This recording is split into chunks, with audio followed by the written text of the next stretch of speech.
अस्सलाम वालेकुम। आज आपके लिए मैं लाई हूँ ईद की बहुत ही special recipe. Mutton korma, beef korma और कढ़ाई, ये सब तो हम बनाते ही हैं ईद पे। तो थोड़ा सा डिफरेंट हम बनाएंगे इस बार। तो ये इतना मज़े का बनता है कि आप बार बार बनाना चाहेंगे।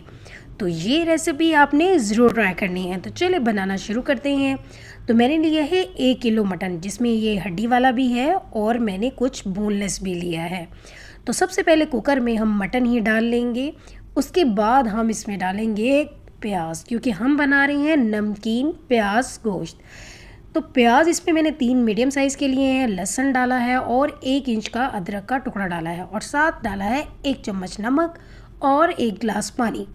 आज इस रेसिपी की ख़ास बात ये है कि इसमें मसाले बिल्कुल भी नहीं हैं, सिर्फ एक ही मसाला डाला है और वो है नमक। तो इसी से ये बनेगी बहुत ही मज़ेदार सी रेसिपी। तो अब कुकर को हम बंद कर देंगे और जब एक विसल आएगी उसके बाद 20 से 25 मिनट के लिए मीडियम फ्लेम पे हम कुक कर लेंगे। तो ये देखिए जी, 25 मिनट के बाद मैंने चेक किया है तो जो इसमें पानी था वो सारा ड्राई हो गया है, बस हल्का सा रह गया है। तो अब हम गोश्त को चेक कर लेते हैं गला है या नहीं। तो उससे पहले ये अदरक का जो एक टुकड़ा डाला था इसे हम निकाल देते हैं, क्योंकि अब इसका कोई काम नहीं है। तो अब हम गोश्त को भी चेक कर लेते हैं। तो ये देखिए, गोश्त बहुत अच्छी तरह से गल चुका है। अगर आपको लगे कि नहीं गला तो आप 5 मिनट मज़ीद कुकर चला सकते हैं। तो अब मैं इस सारे गोश्त को ट्रांसफ़र कर दूंगी कढ़ाई में, ताकि हम आसानी से कुक कर सकें। तो यहाँ फ्लेम मैंने ऑन कर दिया है और दोबारा से फ्लेम मीडियम टू हाई कर दूंगी, क्योंकि यहाँ पे ये देखिए थोड़ा सा पानी नज़र आ रहा है, ये मैं ड्राई करूँगी। और साथ ही इसमें हम ऑयल भी डाल देंगे। तो 1/4 कप ऑयल डाल रही हूँ मैं। तो ऑयल भी इस रेसिपी में बहुत ही कम जाता है। और इसके साथ ही ये हरी मिर्ची मैंने ली थी 5 से 6, और उसमें थोड़ा सा पानी डाल के मैंने पेस्ट बना लिया है। तो वो पेस्ट भी इसी वक्त ही डाल दूँगी, क्योंकि गोश्त में भी पहले थोड़ा सा पानी था, अब जो हरी मिर्ची डाली है इसमें भी थोड़ा सा पानी है। तो दोनों को एक साथ ही मैं ड्राई कर लूँगी और थोड़ी सी हम यहाँ पे भुनाई भी कर लेंगे। तो आज मैंने आपको बताया हम कोई भी इसमें मसाले नहीं डालेंगे, तो ये बग़ैर मसालों के ही इतना मज़ेदार बनेगा।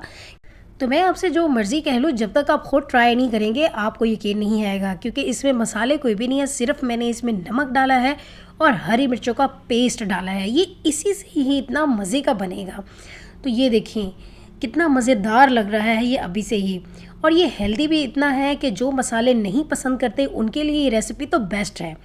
तो ये भुनाई हो गई है, 5 से 6 मिनट हो गए हैं और ये देखिए सारा पानी ड्राई हो गया और ऑयल सेपरेट हो गया है।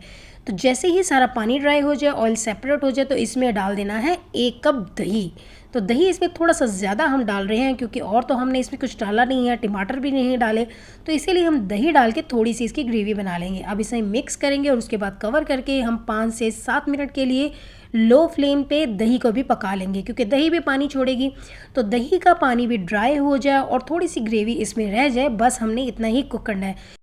गोश्त तो पहले से ही गला हुआ है, बस हमने दही को थोड़ा सा पकाना है और इसमें जो पानी आएगा उसे ड्राई करना है। तो ये देखिए जी, 7 मिनट के बाद जब मैंने ढक्कन को हटाया है तो ये कितना ज़बरदस्त सा बन चुका है। इसमें ऑयल सेपरेट हो गया है और जो दही हमने डाला था उससे ग्रेवी बन गई है बहुत ही अच्छी और बहुत मज़ेदार। इसमें खुशबू इतनी अच्छी आ रही है, क्योंकि ये अपनी नेचुरल है इसकी, क्योंकि इसमें हमने कोई भी मसाले नहीं डाले हुए। तो बिल्कुल एंड में हम डालेंगे थोड़ी सी हरी मिर्चें साबुत और गार्निश करेंगे हम इसे अदरक के साथ। और हम इसमें स्लाइसेस डाल देंगे, लेमन के बीज निकाल के फिर डालिएगा।